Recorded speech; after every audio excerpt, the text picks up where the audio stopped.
Okay. Ganyan yung ginagawa nila, pamasok. Nagkakalagay sa ilalim. Timbrado.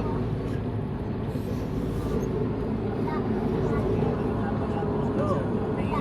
Discrimination yan. Tatanong kayo sa kung bakit.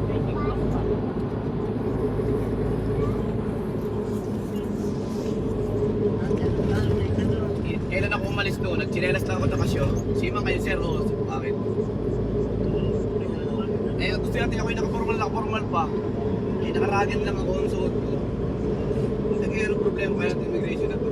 Eh, kompleto ko ng dokumento. Sige, i-delay mo kung tiyari ka sa kumpanya namin. Matatawagan kayo dyan sa opisina, dyan sa immigration. Opo, hindi pwede. Kagaling kasi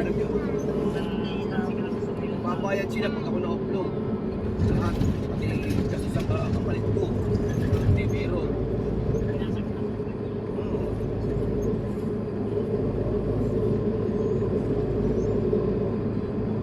siguro mapunta akong Thailand, magtuturista lamang, ngayong naka-short na nakapag. Eh, yung kasama ko si Swimming, naka-short ng country. Masima kayo, sir? Yes. Alam ko, sir, buwan lang kayo, punta kayo Boracay. Oo. Tingin sa amin, taas hanggang baba. Pero si Ferrer, bakit, sir? Pagkasig namin doon, lamis-lamis naman kami. Pero si Ferrer, Wala, lamis namin ang trabaho namin. hindi kasi karamihan sa ibang